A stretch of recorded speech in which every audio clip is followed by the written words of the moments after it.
Okay, I've only got kind of one slide, so I don't write things down. I just we get on with it, we make games and we have fun with it. So I'm just going to kind of talk you through what it is, what we've done, and how we do it. So Hidden Pixel was started in November 2007. We put our first app together, which was called Safari Scrap. And then shortly afterwards launched Pet Pups on January the 4th, 2008. So we've been around for quite a long time and we've worked with a lot of different people. We started out with just Cubics, plain old banner ads earning 25 cents CPM, and obviously that's dropped off nowadays. And then I was on the developer forums and found Chicken Hole, who was Jason Bailey, and the founder of Super Rewards, and since then we kind of integrated them, used them to drive extra users in, and obviously drive the revenue in, and things took off. So the methods of making money through your games, obviously we've got the offers, so users go in and sign up for offers to get virtual currency, which are used within the apps. We've got the banner ads, which are done by page views, and then we've got direct payments, which again, very similar to the offers, but it requires the user uses their credit card or their mobile phone or what have you. We kind of try and use all three equally. Direct payments are very, very good because it's straightforward. You don't get many errors from them. They're very, very easy. The user goes in, they sign up, they get the points, they're happy. Offers, as everybody kind of knows and doesn't like to say, can be very dirty. You get a lot of spam from them, users can get issues. So you do have to be careful, but if you set your user support up properly, like Dave said before, it's definitely doable. We've got somebody who works for us just part-time. She does 3 hours a day, answering all the emails that come through, and generally users stay fairly happy. As far as banners go, there's two ways to do it. You can show a banner to users every now and again and hope that you get a lot of click-throughs from them seeing just this one ad that's there, kind of bam, click it, and then gone again. We kind of go down the huge amounts of page views route. So we've got top and bottom on the pages, and with Pet Pups, users go in and... Does anybody use Pet Pups, by the way? Does anybody? Lyle. You own your own virtual puppy, so part of the way that you get points is that you go through and you visit your friends' puppies or other users' puppies and you pet them. So you stroke them, you tickle them. You don't see it quite like Foo Pets do, but it's very kitsch, very cute, and quite straightforward. But each time you do that, you get 4 points, which are used to spend towards your feeding and your playing and caring for your dog. So it kind of brings me on to the actual core design of the games. The emotion of the user is probably the most important thing that you get. If a user feels like they own something or they're tied to it, they're going to use it and they're going to keep coming back. So when you're thinking of how to put a game or an app together, think about how you're going to make it sticky. If you're aiming for 17, 18-year-old girls, go and speak to a 17 or 18-year-old girl. Obviously don't hit on her too much, but find out what it is they want. What they're going to use. There's My Sorority, or whatever it's called, is the new up-and-coming game, which is basically Mob Wars for girls. So it takes the old principle of Mob Wars, takes it onto girls, and it works. It's brilliant.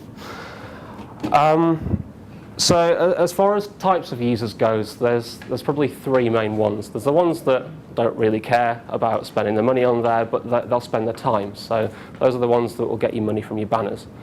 You've got the ones who will spend the money on the app. They're the ones that we really like because they're the ones that keep us in business. And then you've got the ones that will do both. So bear that in mind when you're putting something together. You need to have it for everybody. Don't just worry about the ones that will make you money, because the ones that don't have always got friends. If you're making something that's viral, they're going to invite their friends, and hopefully their friends got a few extra dollars, pounds, or krona, or whatever in their back pocket to spend on your game.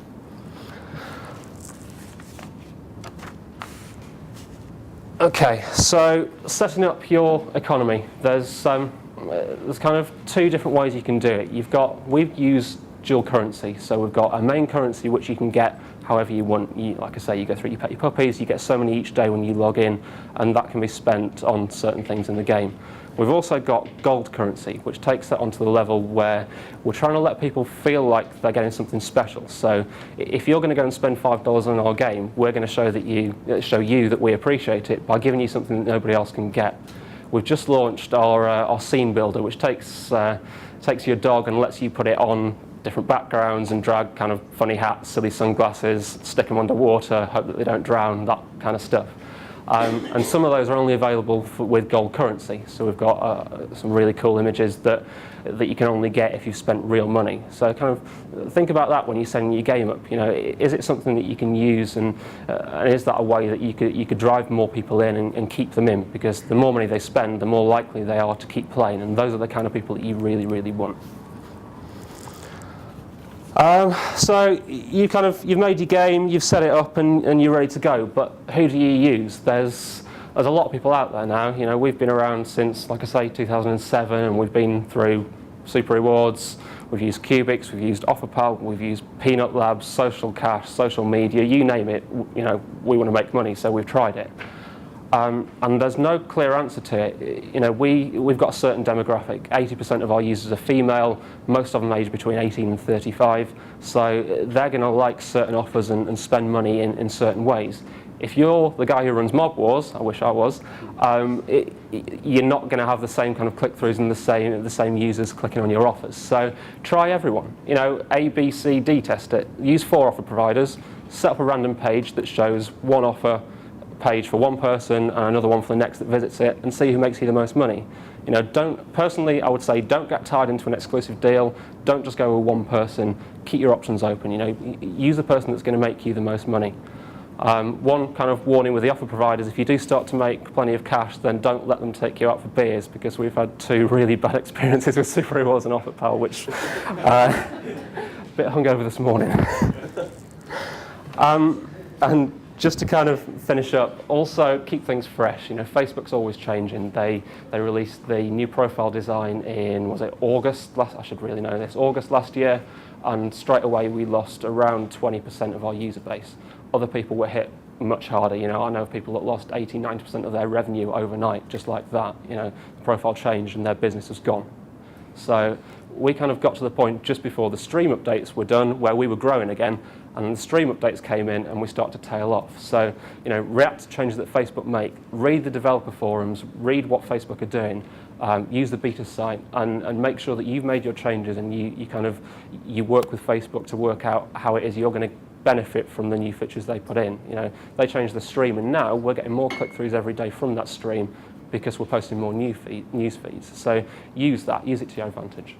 And as far as your games go, you know, release a major update every 2 or 3 months, and keep adding new things, even if, like with us, the Scene Builder will add a new item every couple of days. You know, just simple things, new things that you can announce to users, post it on Twitter, post it on your main page, post it on your profile if you want. You know, make sure your users know that you've done something, and make sure they know that you care, and they'll keep coming back, and hopefully you can build a sustainable business. This isn't something that's going to go away. You know, if you'd have said to me in March last year, are you still going to be making money from Facebook now? I probably would have said no.